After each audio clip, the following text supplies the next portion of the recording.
কারো দলীয় স্বার্থ বাস্তবায়ন করা অন্তর্বর্তী সরকারের কাজ নয়। ভোটের মাধ্যমে একটি দায়বদ্ধ সরকার প্রতিষ্ঠায় অন্তর্বর্তী সরকারের প্রধান দায়িত্ব বলে মন্তব্য করেছেন বিএনপির ভারপ্রাপ্ত চেয়ারম্যান তারেক রহমান। হিন্দু প্রতিনিধি সম্মেলনে যুক্ত হয়ে তিনি বলেন, বর্তমানে কারো কারো ভূমিকা পরাজিত অপশক্তিকে ফিরে আসার সুযোগ করে দিচ্ছে।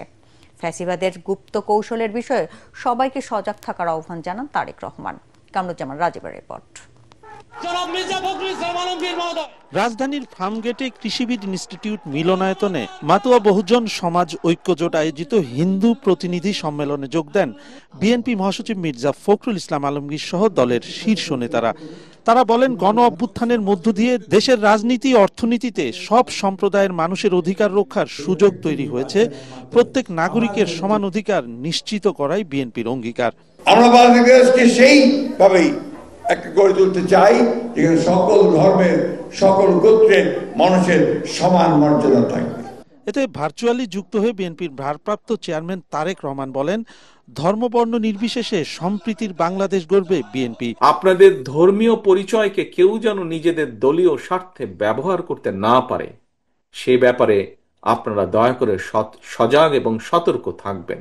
ব্যক্তি কিংবা দলীয় স্বার্থ নয়, বিএনপির কাছে অবশ্যই দেশ এবং জনগণের স্বার্থই সবচেয়ে অগ্রাধিকার। এ সময় তিনি বলেন, ফ্যাসিবাদী শক্তি যাতে কোনো দলের আড়ালে ফিরতে না পারে সে বিষয়ে সতর্ক থাকতে হবে।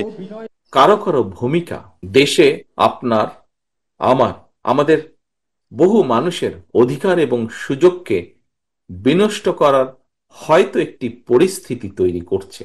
পরাজিত পলাতক অপশক্তি কোনো দলের আড়ালে গুপ্ত কৌশলে ভূমিকা রেখে যাতে দেশকে অস্থিতিশীল করে তোলার সুযোগ না পায়।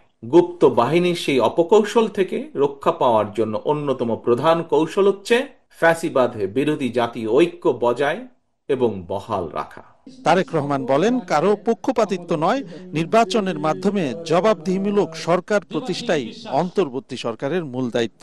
অবশ্যই কারো দলীয় স্বার্থ বাস্তবায়ন করা এই সরকারের কাজ নয় এবং এ কারণেই বিএনপি এই সরকারের প্রতি কোন রকম চাপ প্রয়োগ করার পরিবর্তে বরং ভিন্ন মতের জায়গাগুলোতে নোট অফ ডিসেন্ট, এটাকেই বিএনপি ডিসেন্ট ওয়ে বলে মনে করে। কামরুজ্জামান রাজীব, এটিএন বাংলা, ঢাকা।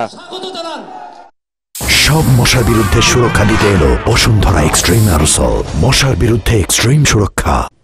জুলাই সনদ বাস্তবায়নে গণভোট আয়োজন নিয়ে দলগুলোর মধ্যে থামছে না বিভক্তির রাজনীতি। নির্বাচনের আগেই গণভোট আদায়ে রাজপথে কর্মসূচি পালন করছে জামায়াত সহ সমমনা কয়েকটি দল। অন্যদিকে বর্তমান সংবিধানে গণভোট নেই জানিয়ে বিএনপি বলছে এই ইস্যুতে রাজপথে কর্মসূচি দিলে বাড়তে পারে সংঘর্ষ।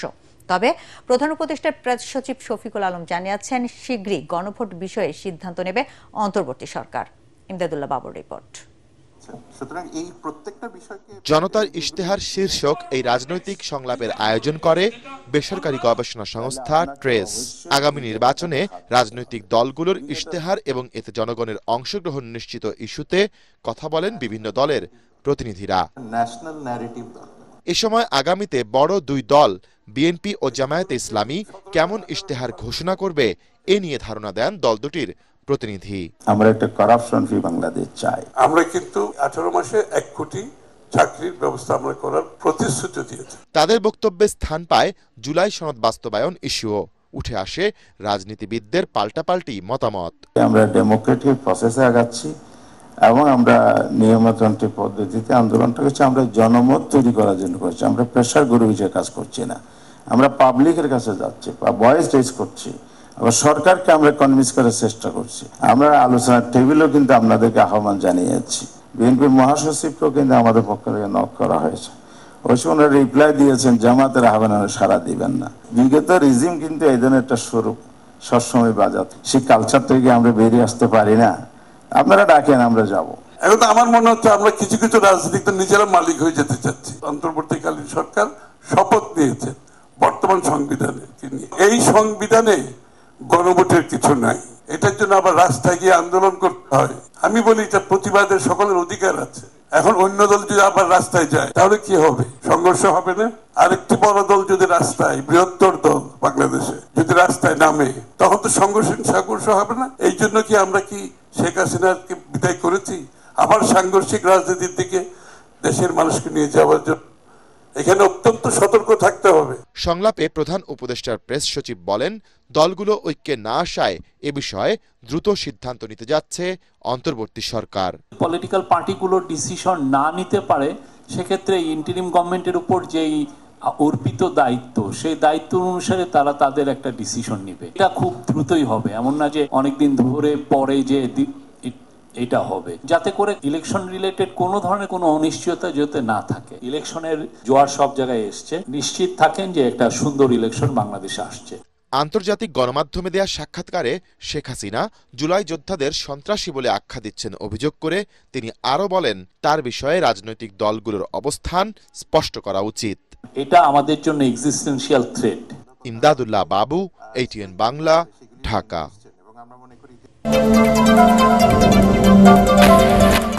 বাংলাদেশের মানুষ এখন নির্বাচনমুখী।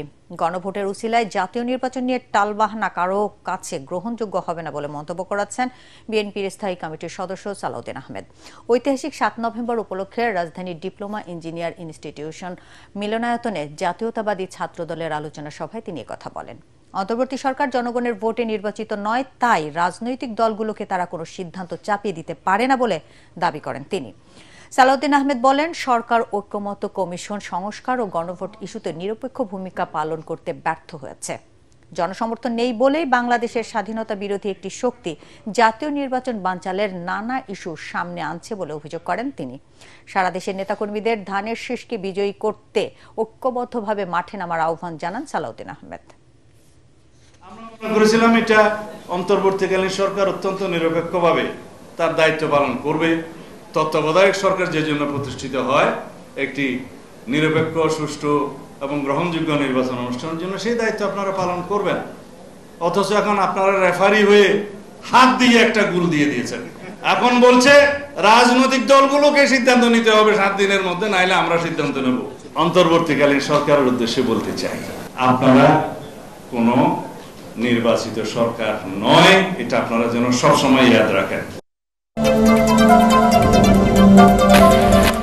3 দফা দাবিতে সারা দেশে বিদ্যালয়গুলোতে কর্মবিরতি ঘোষণা করেছে সরকারি প্রাথমিক বিদ্যালয়ের শিক্ষকরা।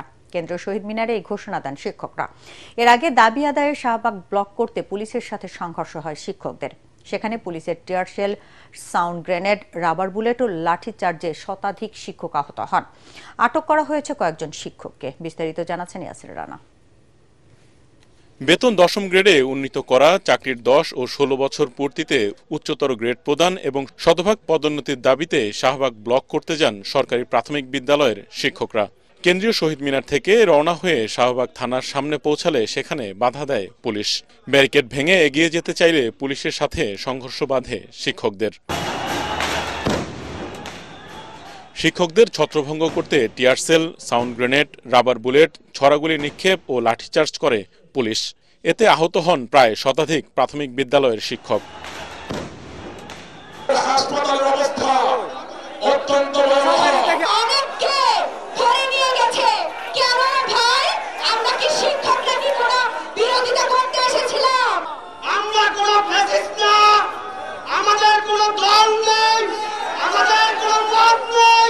শিক্ষকদের ওপর হামলার ঘটনায় পুলিশ সদস্যদের বিচার দাবি ও আটককৃত শিক্ষকদের মুক্তির দাবি করে শিক্ষকরা।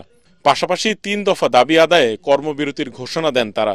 2 শতাধিক শিক্ষক আহত করেছে, কারো চোখ নষ্ট হয়েছে, কারো পাও ভেঙে দিয়েছে, কারো হাত ভেঙে দিয়েছে। যেসব পুলিশেরা এই বর্বরোচিত হামলা চালিয়েছে তার দৃষ্টান্তমূলক শাস্তির দাবিতে আগামীকাল থেকে সকল প্রাথমিক বিদ্যালয়ে অনির্দিষ্টকালের জন্য কর্মবিরতি চলবে। এদিকে শিক্ষকদের উপর হামলার ঘটনার ব্যাখ্যায় ডিএমপির এক বার্তায় বলা হয়, প্রধান উপদেষ্টার বাসভবন যমুনা ও সংলগ্ন এলাকায় সভা সমাবেশ, মিছিল, গণজমায়েত নিষিদ্ধ করা হলেও আন্দোলনকারীরা তা উপেক্ষা করে সামনে অগ্রসর হলে বাধা প্রদান করে পুলিশ। এর আগে সকাল থেকে রাজধানীর কেন্দ্রীয় শহীদ মিনারে অবস্থান করেন শিক্ষকরা। দাবি আদায় না হওয়া পর্যন্ত শহীদ মিনারে অবস্থান কর্মসূচির ঘোষণা দেন তারা।